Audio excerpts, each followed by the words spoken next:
The architecture of Mongolia is based on the traditional dwellings such as the yurt and tents. In the 16th and 17th centuries, lamaseries were built throughout the country beginning as yurt-temples. They were later enlarged to accommodate the growing number of worshippers. Mongolian architects used structures with 6 and 12 angles with pyramidal roofs to approximate the round shape of a yurt. Further enlargement led to a quadratic shape of the temples.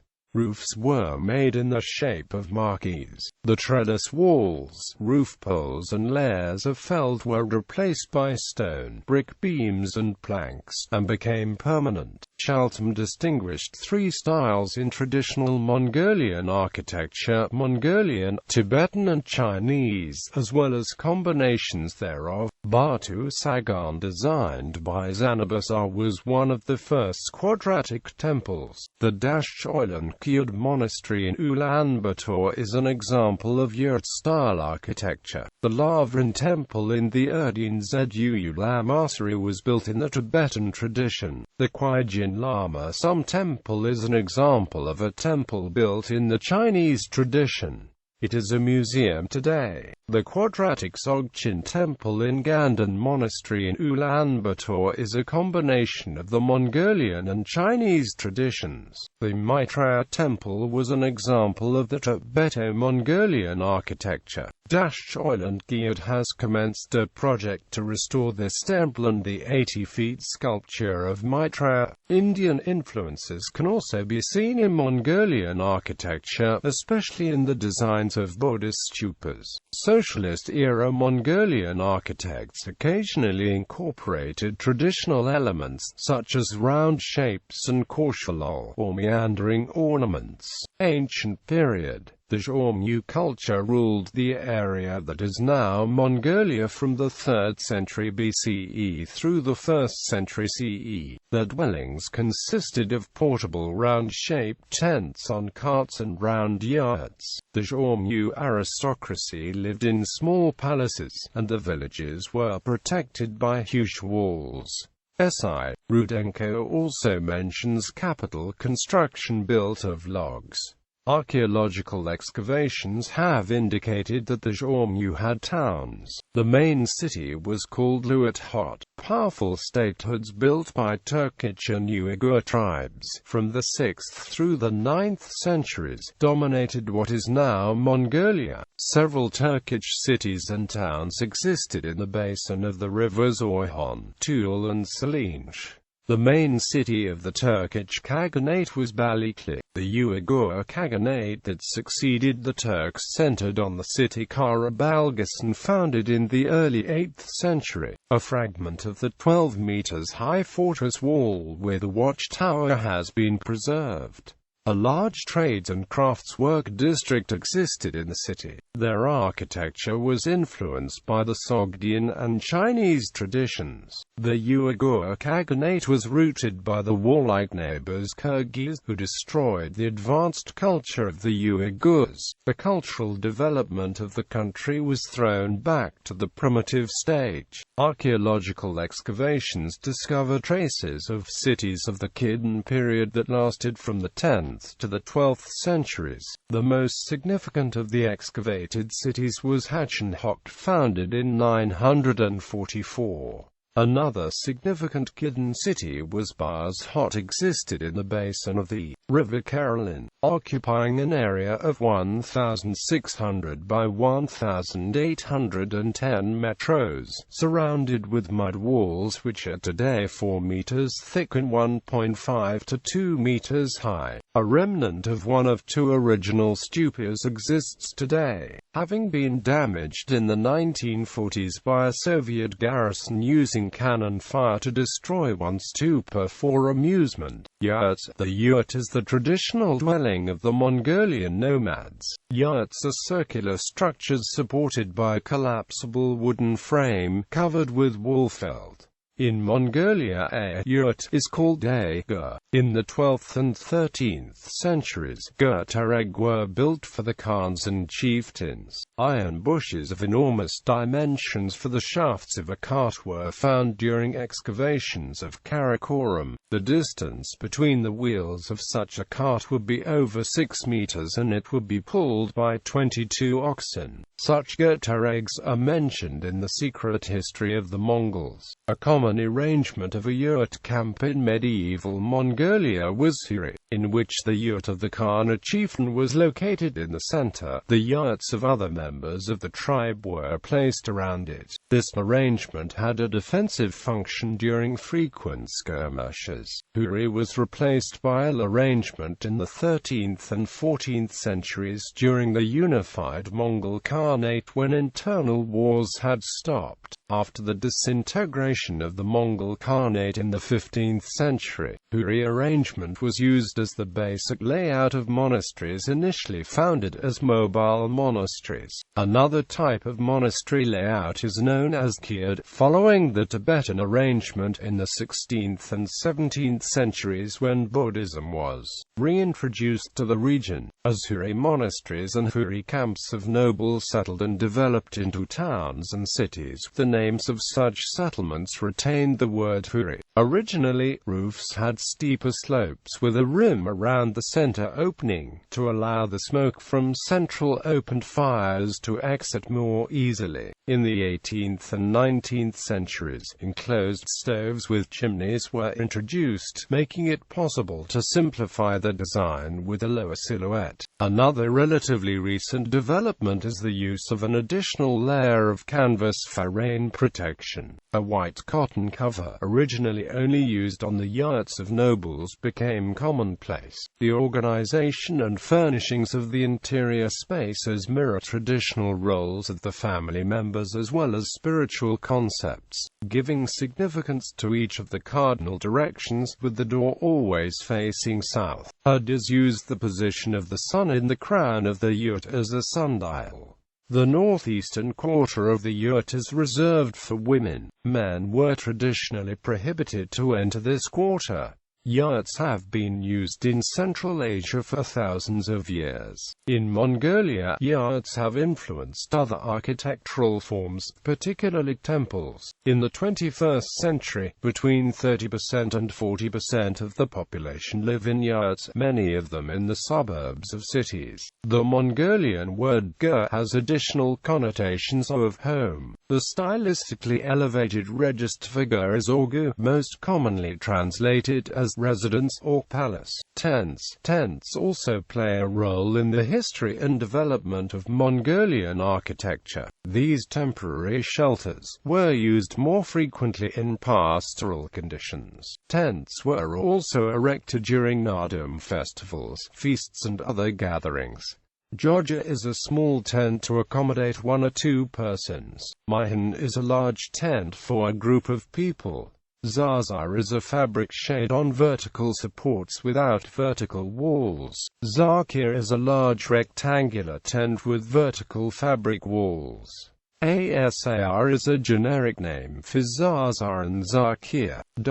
Giovanni da Pian del Carpine reported that, during the enthronement ceremony of Guluk Khan in 1246, a colossal marquee Zakir, capable of hosting 2,000 people, was erected at the river Tamir. The marquee was supported by pillars decorated in gold leaves, and the internal side of the walls were covered with canopy. Later, the designs of many temples were based on Zakir. Imperial period. The remains of Karakoram, capital of the Mongol Empire, were first rediscovered and studied by the expedition of Uzbekistan. Karakoram was founded in the basin of the Orkhon River by Chinggis Khan in 1220 as a major military center. However, in 15 years it became an administrative and cultural center of the empire. In the center of the city was situated the palace of the Great Khan, the Tumen Amusing Palace.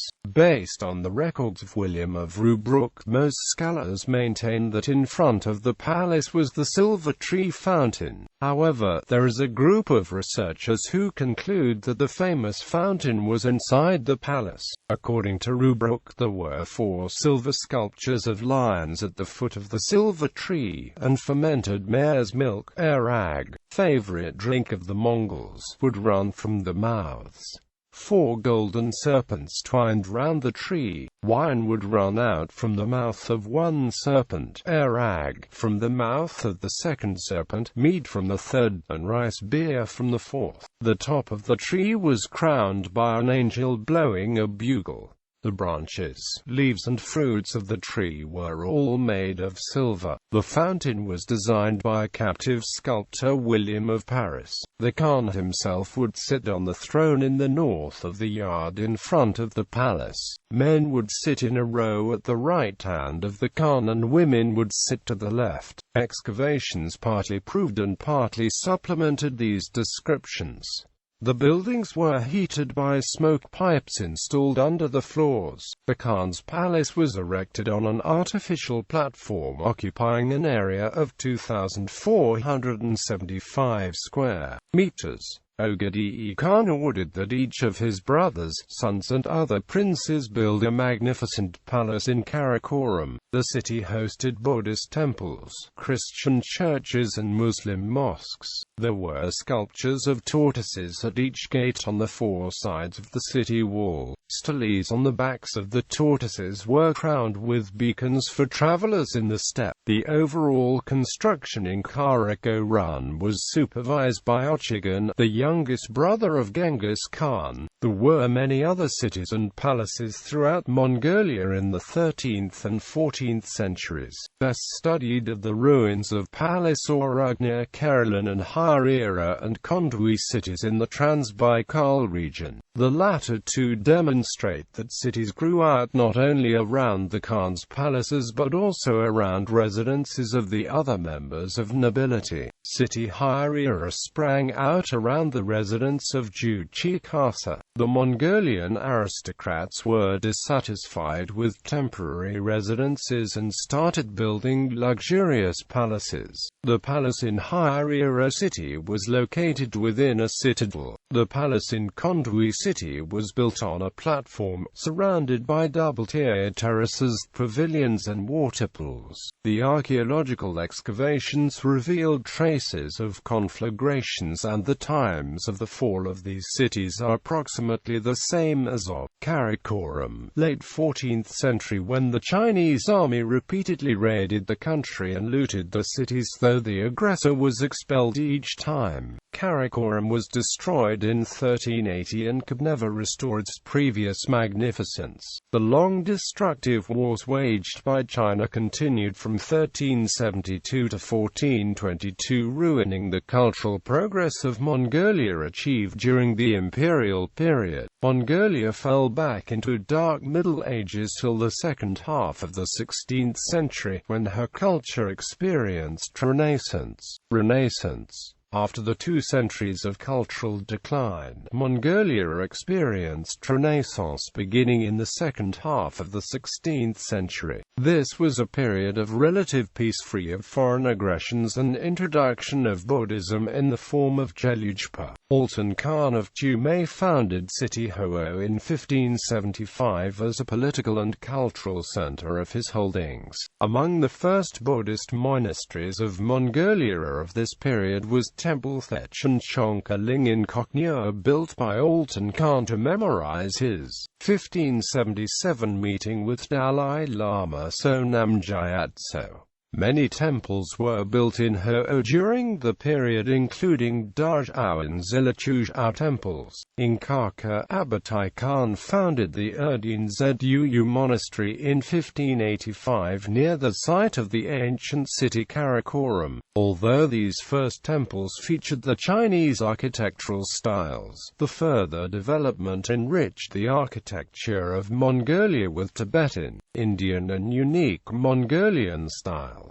The Mongolian style began with mobile temples. As they settled, they evolved into multi-angular and quadratic structures. As the roof was directly supported by the pillars and walls, it served also as the ceiling. Zanabazar, the first Bogdo-Gagwin of Kala, designed the architecture of many temples and monasteries in the traditional Mongolian style and supervised the construction. He succeeded merging the Oriental architecture with the designs of the Mongolian yurts and marquees, especially the style of the Batu Sagan Dzogchen Temple of Urga designed by G. Zanabazar became a prototype for the further development of the Mongolian style in architecture. It is a large marquee-shaped structure in which the 4 central columns support the main area of the roof. There are 12 columns in the middle row and the columns in the outer row are slightly higher. The total number of the columns is 108. This temple was designed to be expanded as necessary. Thus, it was originally 42 by 42 meters and was later expanded to 51 by 51 meters. The Indian style was most prominent in the design of stupas. Among the most famous stupas are Ikh Tamir, Altan Suburgan of Erdene Zuyu, Jiran Kashir of Gandang, and the mausoleums of Abatai Khan and Tashidu Khan Gombadorji. Monasteries Kognotani, Zalyuri in Kure, Baru and Kure and Zalyuri in Kiad were built during this period. Post-Renaissance building of magnificent temples in the traditions of the Renaissance period continued in the 18th, 19th and early 20th centuries. Ishborgia described the proportions of construction of buildings together with the proportions of human body in exquisite flower beads. Bhagwan Haidav described the process of building a Maitreya Temple in Maitreya Chapter's Treasurous Mirror. Bhagwansan wrote a book, The Rules of Building and Repairing Temples, teaching how to construct buildings, and a book, Shaha, about maintenance and repairs of buildings.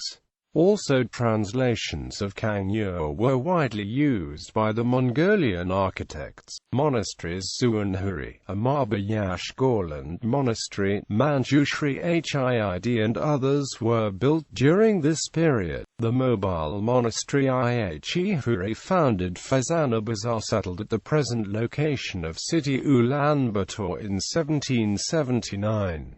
The wall around Erdene Yuyu Monastery began to be built in 1734.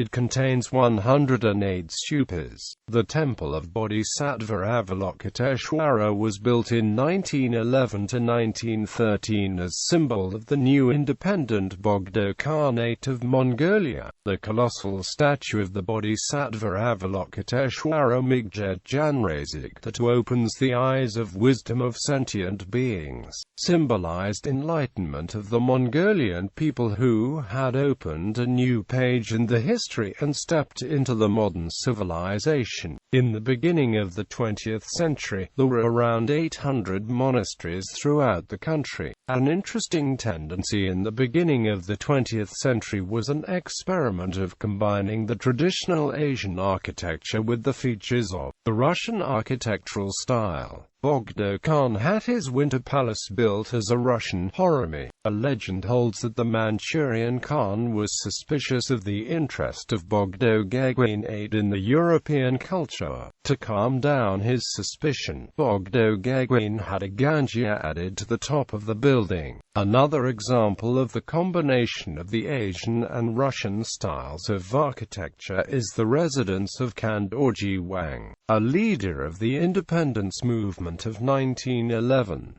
The body of the building is designed as a Russian house while the top was designed in the Baroque Asian style. One of the first European buildings in Mongolia is the two-story building of Zanabazar Museum of Fine Arts. It was originally built as a trade center in 1905. Revolutionary architecture. Despite the obvious progress, the revolution also brought destruction of the traditional culture with demolition of over 800 monasteries and purge of thousands of lamas, carriers of the traditional intellectual culture, including masters of traditional architecture. The development of the national culture of the Mongolians had to restart from zero. Constructivism and rationalism in architecture that flourished in the USSR also shot their roots in Mongolia, though in the most modest forms. The building of the Radio and Postal Communications Committee was the brightest example of constructivism, with a pyramid-top tower stressing its role in the town building. This construction, unique in Mongolia, however, was later disassembled. The other works constructed under the principles of constructivism and rationalism were the office of the Mongol Trans Company, Ministry of Internal Affairs, and the military club built in the space of forms and composition order.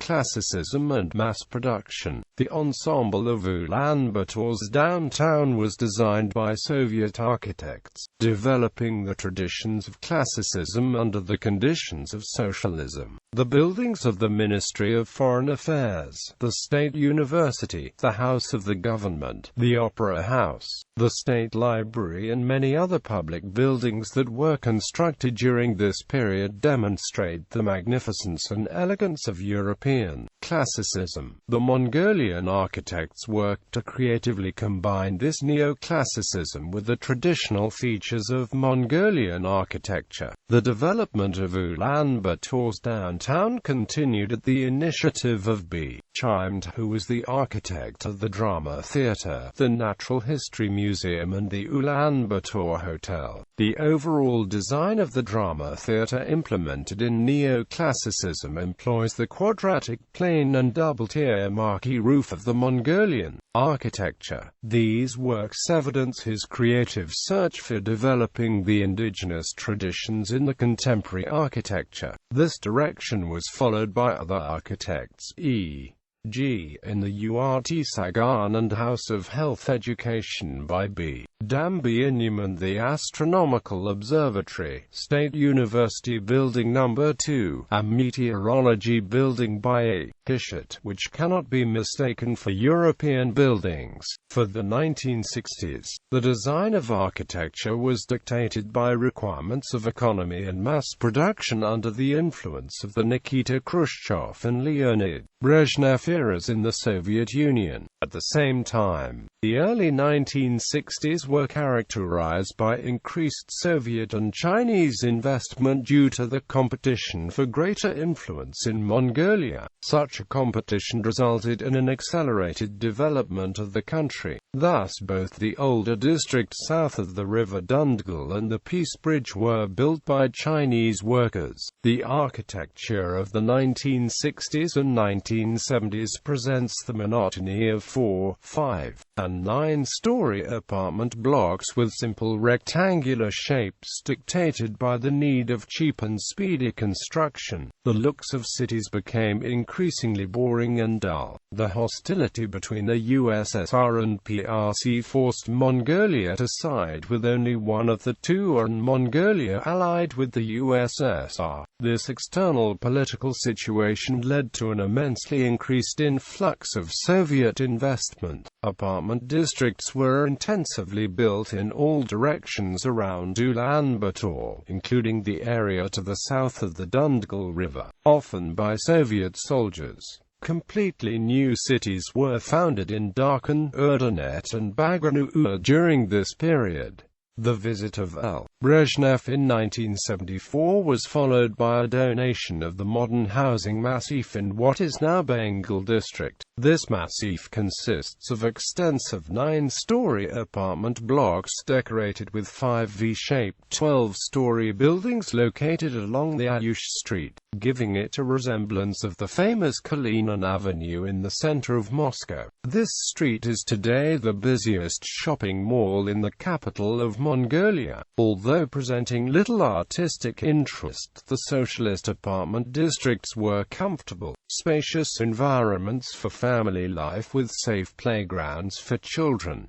The entire cities were designed for pedestrians. In Darkhan and Erdenet, the industries are separated from the living parts by a mountain. A pride of this epoch was the wedding palace in Ulaanbaatar. Designed in the Mongolian style, it was in a beautiful harmony with the Khyjim Lama Monastery at its northwest. The entire area of the wedding palace and the monastery were a unique architectural symphony which was unfortunately disturbed by cacophony of business buildings that chaotically emerged in the early 21st century. The monotony of the cities was criticized at 4 successive congresses of the Mongolian Association of Architects since 1972. However, no significant improvement was achieved. The beginning of the 1980s brought new public buildings such as Museum of Lenin and the Yale Old Cinema, which added national features to the socialist designs. The Ethnographical Museum, located in the center of Ulaanbaatar's amusement park, was designed as an imaginary Mongolian castle surrounded by walls on an island in the middle of an artificial lake. The winter house of the International Children's and Arundel Camp was designed as large ocean ship traveling in the Sea of Mountains. One of the largest monuments of the socialist period is the National Palace of Culture, though demonstrating some shapes of the Mongolian architecture. The basic design of the palace is found in the capitals of many former socialist countries, with a vision of complete replacement of yurts with apartment blocks in future. The yurt districts were seen as a temporary and transient form of housing. Therefore, during socialism the state made no little effort to develop the yurt districts, which became peculiar shanty towns of Mongolia. Modern period perestroika and transition to the democratic values induced 2 tendencies. First is the interest to the traditional culture and history, and second is the interest to free liberated thinking in the arts and architecture. Virtually the entire population of Mongolia made donations to the repairs of the Chenrezig Temple in the Ganden Tegling Monastery and to the recasting of the giant statue of Bodhisattva Avalokiteshvara. A group of artists and architects led by Aktabold, an enthusiast of traditional architecture, developed an ambitious project to change Ulaanbaatar into a profoundly Asian city. They began constructing gates and shades in the traditional style in the Street of Revolutionaries and other streets, as well as in the amusement park. The implementation of the project stopped at the beginning of the severe economic crisis. Nevertheless, the Buddhist Sangha of Mongolia continued restoration of the monasteries and establishing new ones. Modern architecture eventually took its place as the economy began recovering from the crisis. The completion of the construction of the tall glass building of Vardayanbank as well as of the giant glass building complex of Chinggis Khan Hotel in the second half of 1990s marked the beginning of the new age in the Mongolian architecture. Among the constructions of this period, the Body Tower of 2004 represents an interesting solution. It consists of 2 parts. The part facing the Sukh-Bator Square is a 4-story building implemented in the style of classicism, and it perfectly harmonizes with the architectural ensemble of the 1950s. A high-rise tower facing the Sukh-Bator Square would be out of space. Instead, the modern-style tower, the other part of the building, faces the back street. Another work of this period is the Naranchul Tower, recognized as one of the most elegant designs in Ulaanbaatar. The majestic hotel complex Mongol Castle in Gichu-Urt region of Ulaanbaatar reveals an interest of the authors in the historical past. With a silver tree fountain at the center, it creates for visitors an impression of traveling in the palace of the Great Khan in ancient Karakoram. Prime Minister Sakhiriyar Elbagdorj appointed a working group of professionals to develop a project to build a new city at the site of the ancient capital Karakoram. According to him, the new Karakoram was to be designed to be an exemplary city with a vision of becoming the capital of Mongolia. After his resignation and appointment of Miragombanenk Bold as prime minister, this project was abandoned.